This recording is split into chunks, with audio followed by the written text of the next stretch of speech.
Hello everyone, मैं doctor बीना। Welcome है आपका मेरी चैनल में। हमारे लास्ट सेशन में हमने फीमेल सेक्सुअल हार्मोन्स कैसे वर्क करते हैं उसके बारे में डिटेल में डिस्कस किया था।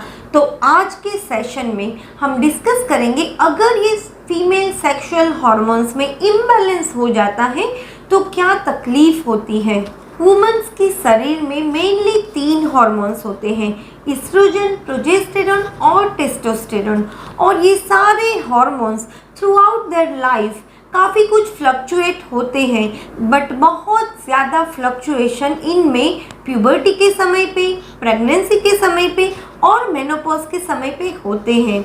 इसके अलावा काफ़ी कुछ ऐसे फैक्टर्स हैं जो इन हार्मोन इम्बैलेंस करने में कारणभूत हो सकते हैं। कंडीशंस जिनकी वजह से हार्मोनल इम्बैलेंस हो सकता है वो है या तो आपकी थायराइड या एंडोक्राइन ग्लैंड में कोई तकलीफ है, कोई इलनेस है, या फिर डायबिटीज़ है, या फिर आप कैंसर की ट्रीटमेंट ले रहे हो। काफ़ी कुछ ऐसी मेडिसिन्स हैं जो हार्मोनल इम्बैलेंस को फ्लक्चुएट करती हैं। कभी कभी काफ़ी लेडीज़ प्रेगनेंसी को रोकने के लिए बर्थ कंट्रोल हार्मोनल पिल्स लेती हैं। ये पिल्स भी one of the reason to imbalance your hormones. या फिर आपको एनवायरमेंटल टॉक्सिन्स का ज़्यादा एक्सपोजर हो रहा है in the form of pollution, exposure to pesticides and more use of plastics. Poor nutrition is also one of the reason to imbalance hormones. High intake of refined food and refined oil. See, इन सब के अलावा अगर आप unhealthy lifestyle follow करते हो so that is also one of the reason to fluctuate your hormones. Hormones का बहुत ज़्यादा प्रमाण में या बहुत कम प्रमाण में सिक्रीशन होना हमारे शरीर में हार्मोनल इम्बैलेंस ला सकता है, जिसकी वजह से हमें काफ़ी कुछ साइन एंड सिम्टम्स होते हैं, जैसे कि mood swings.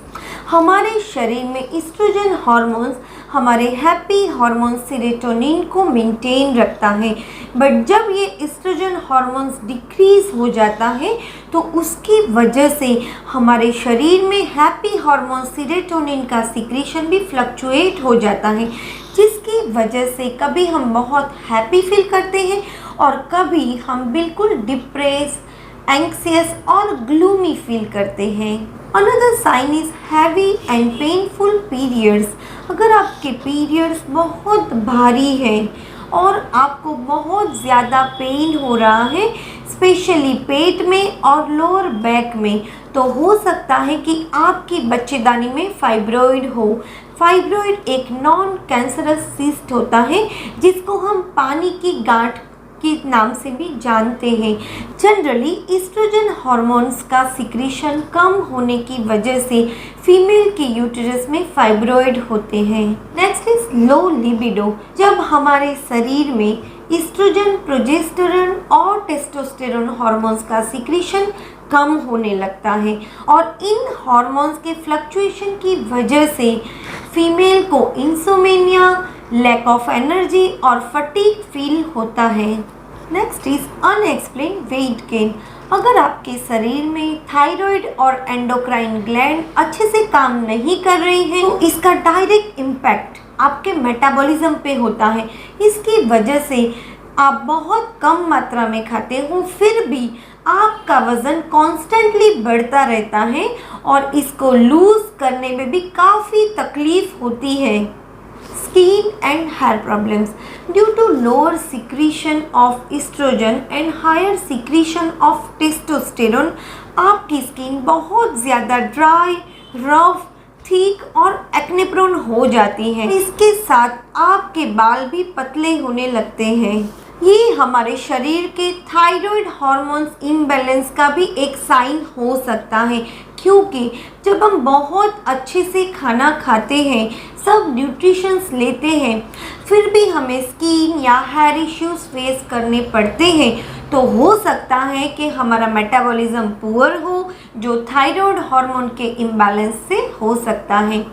The last and most important is fertility issue. Naturally women के शरीर में 35 के बाद एस्ट्रोजन, प्रोजेस्टेरॉन प्रोजेस्टेरोन हार्मोन्स का सीक्रेट होना नेचुरली कम हो जाता है। बट अगर उसके पहले आपके शरीर में प्रोजेस्टेरोन हार्मोन्स का सीक्रेशन कम हो जाता है तो उसकी वजह से आपके ओव्यूलेशन में प्रॉब्लम आते हैं, आपके पीरियड्स इरेगुलर होता है और आपको प्रेगनेंसी कंसीव करने में काफ़ी डिफ़िकल्टीज होती है।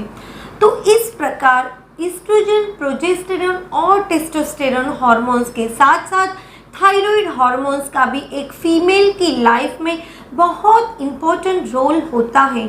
तो अगर आपको इनमें से कोई भी एक साइन एंड सिम्टम्स आ रहे हैं तो तुरंत आपके डॉक्टर को कंसल्ट कीजिए। एक हेल्दी और अच्छी लाइफस्टाइल जो बिल्कुल स्ट्रेस फ्री हो उसको फॉलो करने का प्रयत्न कीजिए।